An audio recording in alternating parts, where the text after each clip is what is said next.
Welcome students. आज हम आपके रीट में जो आपके लिटरेचर में जो आपके यहाँ पर लिटरेरी डिवाइस दिए हुए हैं उन्हें फिगर ऑफ स्पीच भी हम कर देते हैं और उनसे रिलेटेड आपके क्वेश्चंस पूछे जाएंगे। पोइट्री में आपको लाइंस देकर, कविता में लाइंस देकर, और ये काफ़ी टफ होते हैं क्योंकि स्टूडेंट्स को इन चीज़ों को, साहित्यिक चीज़ों को समझने में बहुत दिक्कत आती है। लिटरेचर में ये ऐसा पार्ट है जो कि काफ़ी बारीक अंतर से निकलता है और कहीं जगह पर जब हम पढ़ते हैं तो हमारे अंदर कन्फ्यूज़न आ जाता है।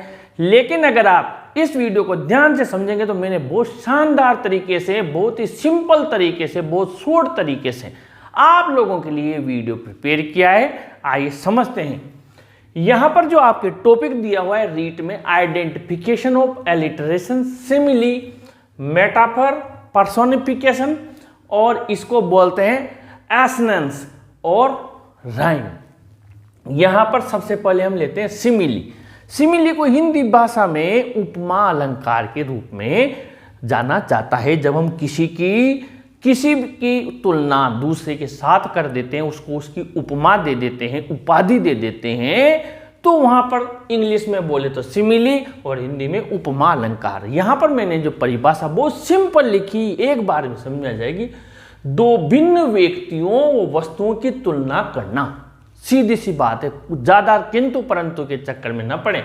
दो भिन्न अलग अलग व्यक्तियों या वस्तुओं की कंपैरिजन करना, तुलना करना। उदाहरण से समझ लीजिए, पहचान कैसे पता लगेगा आपको? तुरंत आपके तो वहां ऑप्शन आएंगे ABCD, तुरंत पता लग जाएगा आपको। ये तीन चीजें दिख जाएंगी, समझ लेना। सिमिली है एज, लाइक और सो, तीन चीजें लाइन में आपको अपने आप मिल जाएगी। जैसे life is like a stage, जीवन एक रंगमंच है।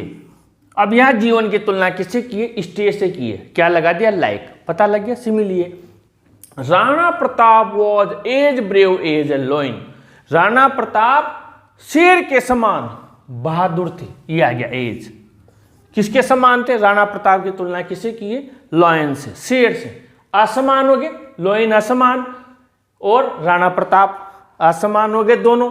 यहां पर जीवन की तुलना स्टेज से की है, जीवन अलग है, स्टेज अलग है। तो दो भिन्न व्यक्तियों, वस्तुओं की तुलना करना, शब्द आपके सामने नजर आ रहे हैं, एज, लाइक, सो। आगे बढ़ते हैं।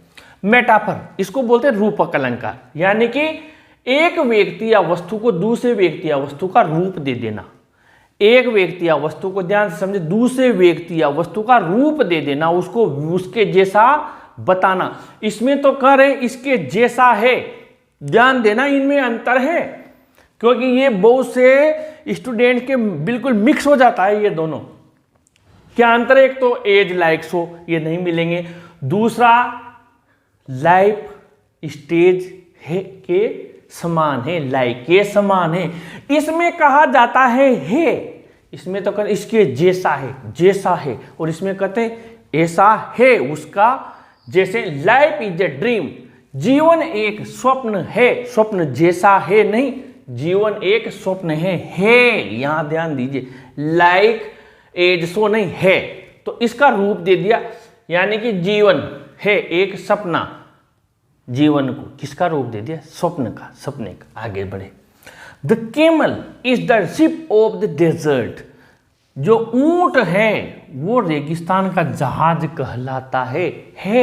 इज द शिप, ऊंट क्या है? जहाज है, रेगिस्तान का, रेगिस्तान का जहाज है। रेगिस्तान के जैसा जहाज नहीं है, रेगिस्तान का जहाज, यानी ऊंट को रेगिस्तान के जहाज का रूप दे दिया।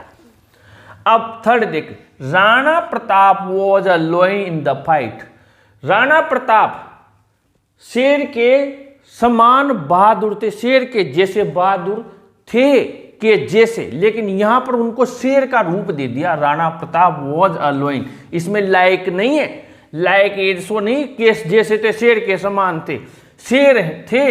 राणा प्रताप युद्ध में क्या थे? शेर थे, शेर के जैसे नहीं थे, ये वॉज थे।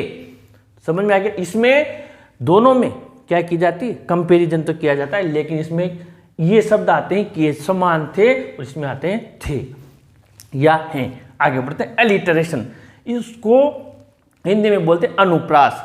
समान अक्षर या ध्वनि की पुनरावृत्ति होना, पुनरावृत्ति रिपीटिशन यानी रिपीट होना। फिर समझा देता हूं, समान अक्षर या ध्वनि आवाज की पुनरावृत्ति रिपीटिशन। जैसे कोका कोला, कोका कोला क्या हुआ, समान अक्षर या ध्वनि को का, बाद में कुछ भी है, यहां पर देखो आप, तो कोका क को कोला को आ गया।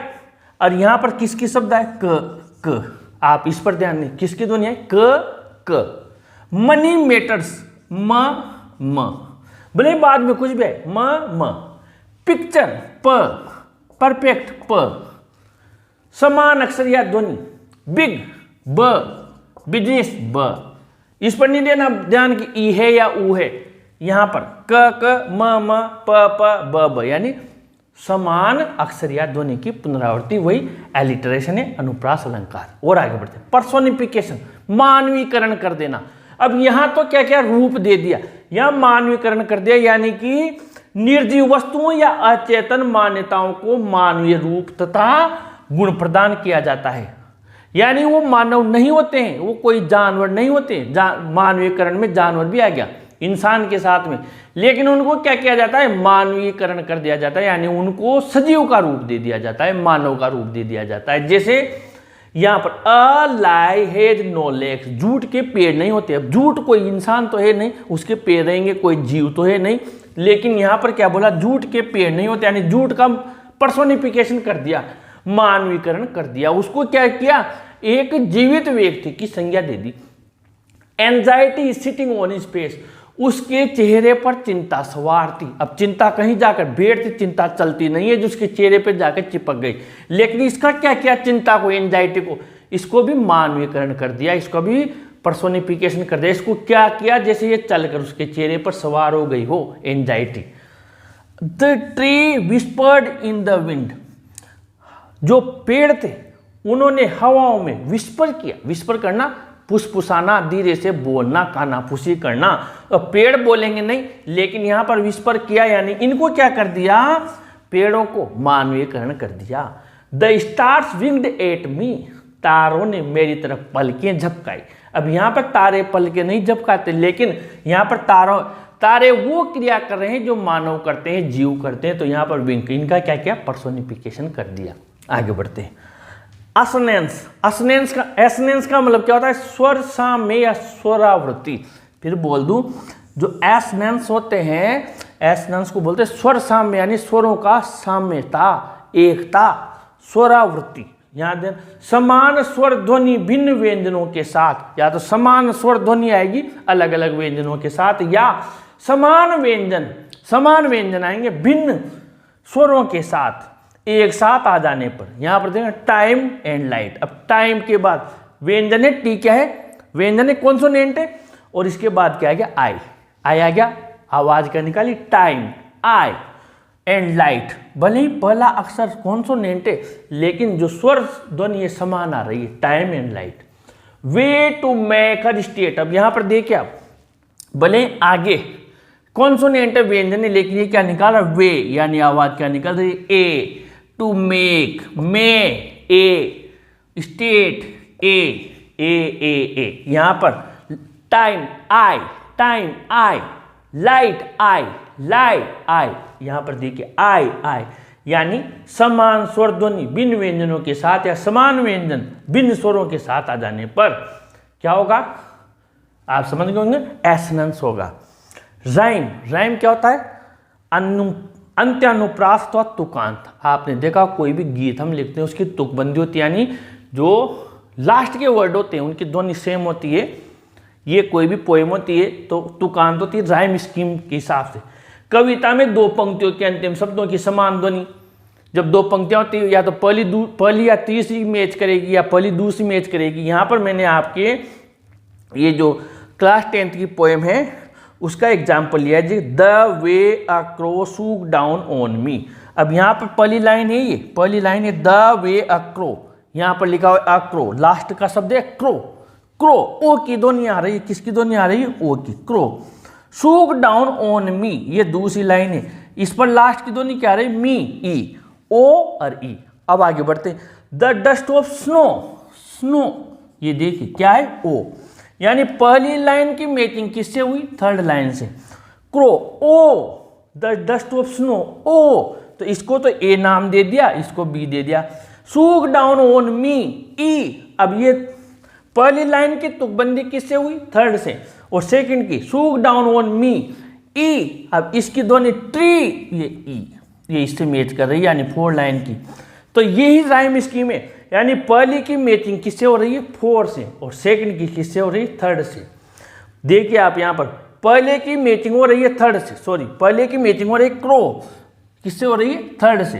क्रो, ओ, क्या है, स्नो, ओ, और सेकंड की shook down on me, E, tree, यानी कि पहली और तीसरी और दूसरी और चौथी की मैचिंग हो रही है। कुल मिलाकर क्लियर बात यह है कि 2 पंक्तियों में अंतिम शब्द हों, उनकी ध्वनि मैच कर जाएगी। पहली तीसरी की कर रही है जैसे ओ, ओ, और सेकंड और फोर्थ की कर रही है जैसे ई, ई। या कभी कभी क्या होता है, पहली की ध्वनि यहाँ पर लिख देता हूँ पहली, और दूसरी लाइन की अंतिम ध्वनि भी मैच कर जाती है। तो कभी कभी क्या होता है, ये ए भी हो जाती है। राइम स्कीम इसे ही कहते हैं, इसे ही तुकांत कहते हैं। यही आपके टॉपिक दिए हुए हैं।